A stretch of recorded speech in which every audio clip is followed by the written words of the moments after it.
Alliance Française de Kathmandu, the French Embassy in Nepal, Nepal Economic Forum have organized a panel discussion in the scope of the Night of Ideas on the topic of the economic development in landlocked country.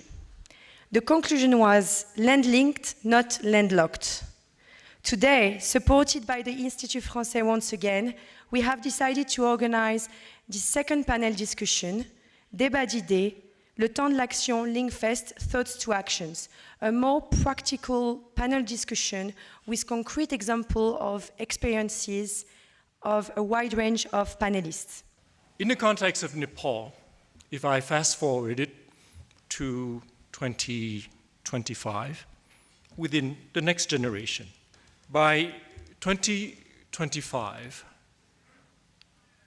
Nepal will be next door to the second largest economy of the world, based on 2006 US dollars. Fast forward it until 2050, Nepal would be next door to the largest economy, China, again in 2006 US constant dollar, and next door also to India, who will be the second largest economy of the world with the United States. What is at stake for Nepal in the next generation, looking at the prism from where we stand today? The first is how to manage China's rise, as it is, or it has become, a major global financier. Two, as it has been a major driver of global economic growth since 2008, the financial crisis that we experienced. An important point is how to manage all of that while safeguarding, while preserving the long and strong relationship with India. I would like to offer you some of my personal thoughts by identifying a number of questions or issues within that context in terms of Nepal. China is not a card. China is potentially a significant financier. China is an important and emerging relationship to manage and to develop over an extended period of time. The second point is about the challenge in managing the relationship with China. And I think that relationship does not have to be a zero-sum game. And for that, I come to my third point, that the opportunity for Nepal is to turn geoeconomics into a positive sum game, not into a zero-sum game between the two giant economic power, to pursue and to achieve Nepal's development goals and objectives. The fourth point I would make is that funding from China, while it is plentiful for the moment, would not be automatic. And that Nepal would need to articulate and implement a clear strategy as to how to manage this relationship. And it is a plan that, and this is my fifth point, that it is a plan that not only look at the typical traditional technical and economic issues, such as the competing funding sources that are available for the country, the cost of borrowing, the cost of capital, the country's absorptive capacity, and also the country's debt-carrying capacity. My sixth point, in looking at the strategy, in looking at how to proceed in the development of that strategy, Nepal needs to elevate that strategy into a robust diplomacy. And I would call it, in the context of the infrastructure deficit in the country, an infrastructure diplomacy in place. Why our trade is so low, intra-regional or intra-sub-regional, I would say, is because of challenges in connectivity. And physical connectivity is one of the many challenges of connectivity that we are facing in this region.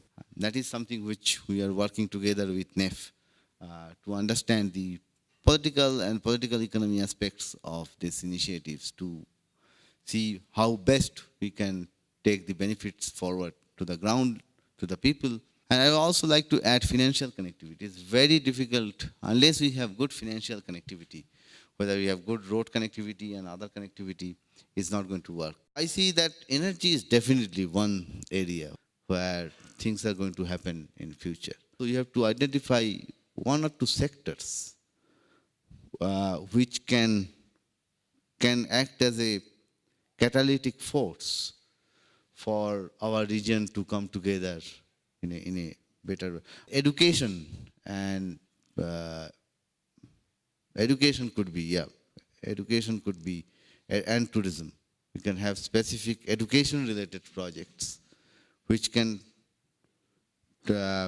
bind these four countries together in terms of various aspects of connectivity. Ultimately, I think there is strong political will, I'd say, towards making the Bay of Bengal initiative a successful initiative. At the end of the day, there has to be an identity. I mean, SAARC, one of the reasons for the non-success or failure of SAARC is that there is no identity. So people are unable to relate with it. And tourism, I think that can create a lot of identity, large-scale employment to our youth. Energy, hydro energy and renewable energy can do that. I always see Nepal as a land of opportunity for entrepreneurs, because there's so many things to be done, particularly in the agricultural sector, because we've got generous sun and a lot of water. In Nepal, we've got very good opportunities to deal with our neighbors, especially India, because there are bilateral agreements that levies all import taxes, which means that, and it's not only true for cheese, but for many agro-processed products with high value added, if you import a Nepali piece of cheese in India, there will be only 3% of residual import taxes. If you import French or Italian cheese, you'll have to pay 42% of taxes. But even looking beyond these two huge neighbors, these two soon to be the biggest economies in the world, I tend to look at a bigger Asia. And I think the market for premium agriculture and agro-processed product from Nepal could become much wider. And I also think that the perception of Nepal in Far East Asia is very, very good, actually better than in neighboring India. I think that one of the major hurdles for us Nepali entrepreneurs to export, more than the standards themselves, which we can reach, is actually the simplification of the processes. The process to reach these standards and to be able to prove to the importers in other countries that we are there yet. And so that calls for working with the government, and which I think is the next major step. That, along with, as Kulman said yesterday, I think more infrastructure and economic diplomacy, which I think is one of the focus, that could be one of the focus of the government. Talking about the connectivity in energy sector, this regional connectivity is a very important aspect to discuss. While discussing regional connectivity, we are talking about this PVIN. I think more than SAARC, there is a very good complementary in generation mix also. Bangladesh is gas-based system, and India is coal-based system. Bhutan and Nepal being a hydro-based system. India is going to have more than 100 gigawatt of solar in near future. And these generation mix will complement each other. Without the complementary of these generation mix, the system reliability and system quality will be very low. So it is very important for connectivity in transmission. This hardware side, we have to have this type of connectivity.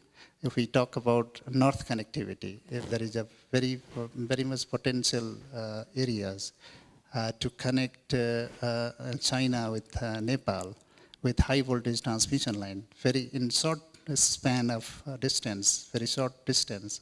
This